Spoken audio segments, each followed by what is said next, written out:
Number 8. Blake LEIBEL. A man from West Hollywood was handed a life sentence behind bars without the possibility of parole for killing his girlfriend in May 2016.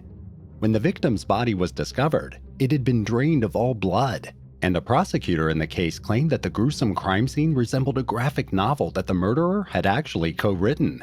After handing down 37-year-old Blake LEIBEL's sentencing, Judge Mark E. Wyndham cited the killer's profound brutality. It only took about 90 minutes of deliberation for jurors at the Airport Branch Courthouse in LA to find the defendant guilty of murder, aggravated mayhem, and torture. According to Deputy District Attorney Tanaz Makayev, LEIBEL's girlfriend, 30-year-old Iyana Kasayan, was alive for most of the torture that took place during the long attack. The incident happened at the apartment the two shared, and the victim's body was found in the blood-spattered bedroom after Iyana's mom called the police to report that she couldn't get in touch with her daughter. Unfortunately, the murder happened 3 weeks after Iyana gave birth to the couple's first child, and when the woman's body was discovered, it was hidden beneath a Mickey Mouse blanket, the same one that was used in their newborn's nursery. Luckily, the child had been in the care of Iyana's mother Olga at the time.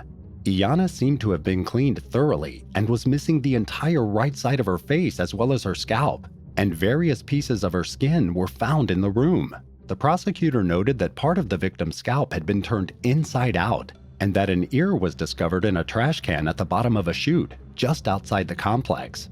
LEIBEL was described as a graphic novelist and screenwriter who was so into his work that he acted out one of his scenes in real life. When police arrived, he barricaded himself in the bedroom and only came out when his accountant showed up. He pleaded not guilty to the charges, but it didn't matter in the end. LEIBEL is currently serving time at the California Correctional Institution. Number 7. Jose Rafael Solano Landiata. A 27-year-old mother from Northern California was the victim of a horrific beheading that happened in September 2022. Sadly, Karina Castro, who worked as a DoorDash delivery driver, left her 2 young daughters behind, according to a local news station, KGO-TV, who reported the incident. The woman's youngest child was fathered by the man who was arrested for her murder, 33-year-old Jose Rafael Solano Landiata. The victim's father, Marty, said that he begged Karina not to talk to Jose and to break up with him, but it seemed like the more he did, the more she'd see him. Jose had been violent with her on more than one occasion, but it had never gone this far. Even though Karina took out a restraining order against him in April, her family claimed that she continued to speak with him. The victim's body was found by deputies from the San Mateo County Sheriff's Office in San Carlos, and based on reports from the news station, Karina's head had been cut off with a samurai sword. Jose was taken into custody after returning to the scene of the crime. Danielle Gannon, Karina's grandma, told KGO-TV that the killer had been diagnosed with schizophrenia and was on medication during the murder. Unfortunately, the man tried to use this as an excuse for his behavior, even though he decided to drink heavily while on his meds, something he was told multiple times not to do.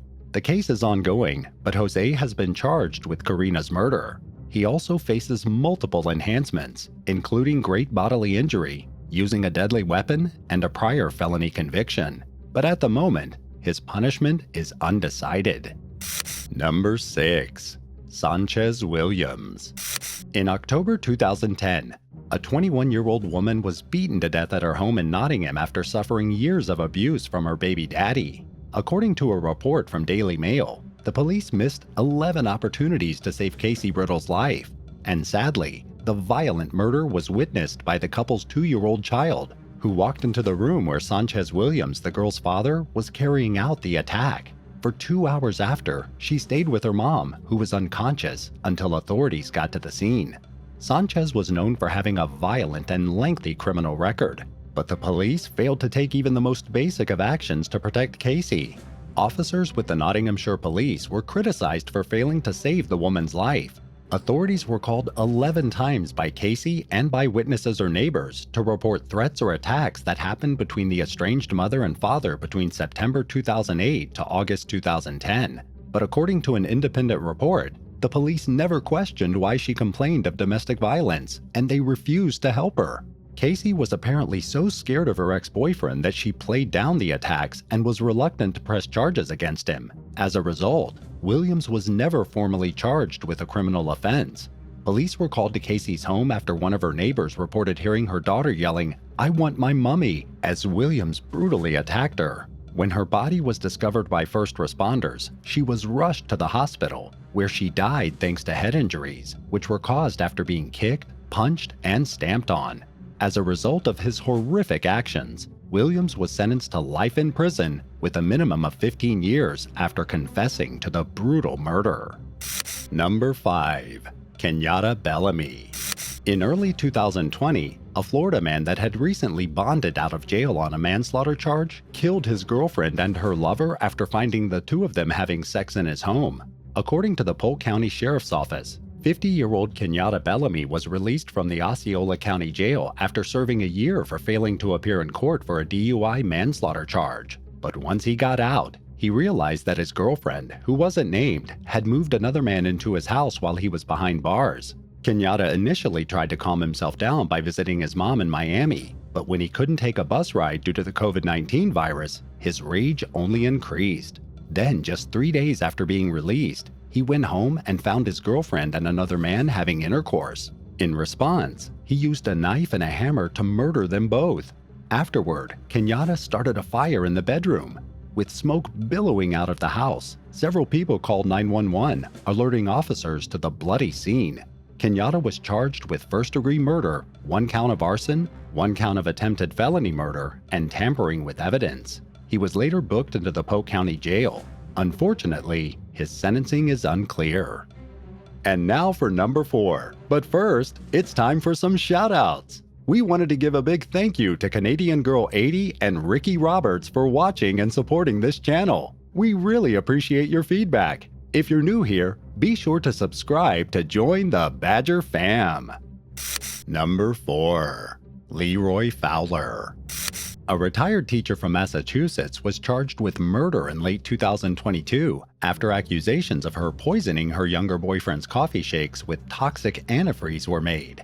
64-year-old Judy Church of Salisbury made a brief appearance in court 1 day after getting arrested on suspicion of killing her lover, 55-year-old LEROY FOWLER. According to NBC Boston, on November 11th, after 8 p.m., Judy called 911 to report LEROY was experiencing medical distress. She explained that the man must have ingested something before saying he had a bloody nose and was pulling the bedroom apart. In order to try and save his life, LEROY was transferred to 3 different hospitals. It was eventually determined by doctors that his kidneys were failing and that antifreeze poisoning was the most likely cause. This diagnosis prompted LEROY's family to contact law enforcement. Unfortunately though, LEROY took his last breath on November 13th, leading to a full-fledged investigation. Detectives later found unidentified containers around Judy's apartment while searching through surveillance footage, believed to have held the toxic substance. And although the woman's motives aren't entirely clear, LEROY was known to go back and forth between Judy and another girlfriend, possibly sending her into a jealous rage. In the end, Judy was arrested on suspicion of murder and was denied a chance at bail. And although she hasn't gotten her sentence yet, it's likely she'll remain behind bars for the rest of her miserable life. Number 3. JAROD REBUCK. On Christmas Day 2014, a man from Fishersburg, Indiana was accused of trying to kill his unborn child by slipping his pregnant girlfriend a poison-spiked drink. 25-year-old JAROD REBUCK mixed an herbal substance into a beverage he made for his partner, Kayla Fry, after researching what would kill the unborn baby's life. He allegedly visited an herbal supplement store near his house and bought a bottle of clary sage since he believed it would cause a miscarriage. According to detectives, he then slipped some of it into a drink for Kayla, who luckily refused it because it had a strange smell. Based on reports from local news outlet WISH-TV, Kayla then looked through JAROD's phone and realized that he'd recently searched for miscarriage-inducing chemicals online. She called the police, who arrested JAROD and charged him with attempted feticide, which means that he attempted to kill an unborn child. He apparently didn't deny the charges and confessed to the crime when questioned by the police. JAROD pled guilty to the level 3 felony in 2015, but instead of jail time, he was given the opportunity to complete a mental health court program by Judge Thomas Newman Jr. He finished the 18-month program, and under the terms of his agreement, the case was closed and the charge was taken off his record. This decision likely came as a shock to Kayla and her family, since after all, he did try to end the life of an unborn child that she wanted, even if it was determined afterward that Clary Sage is actually incapable of causing a miscarriage. Number 2. John Poulos. In early 2023, the dismembered body of a female DJ was discovered stuffed in a suitcase in Bogotá, Colombia.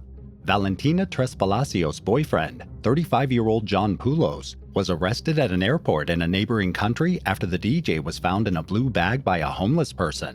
The 23-year-old woman had been strangled to death before being dismembered and placed in the dumped suitcase. The woman's American boyfriend was immediately labeled as the main suspect in her death.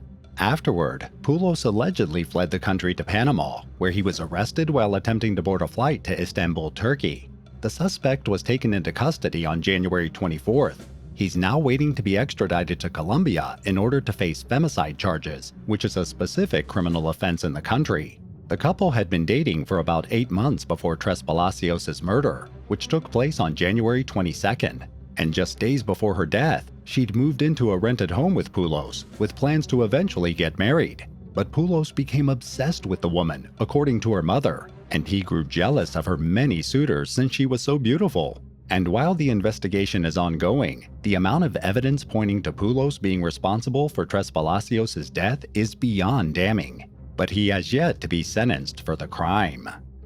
Number 1. SHMUEL LEVINE. After allegedly choking and beating his girlfriend up, a man from New York threw his lover out of her 6th-floor apartment in 2020, all because he thought she was cheating on him. The mangled body of 37-year-old Danielle Morano was discovered by police at the base of her apartment building in Queens.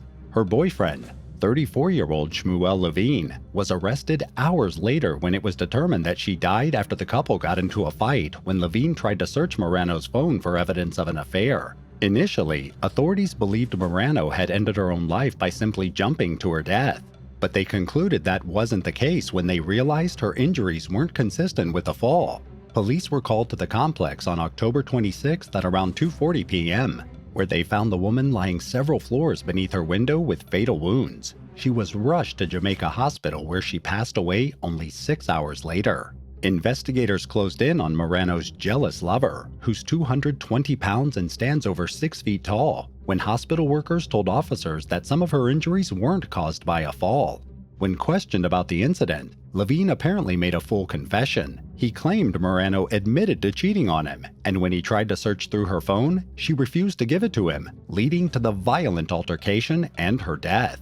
Morano's untimely demise was ruled a homicide, and LEVINE was charged with second-degree murder. He's currently being held in jail without bail, and if convicted, he'll face up to 25 years behind bars. If you ask us, he should stay there for life.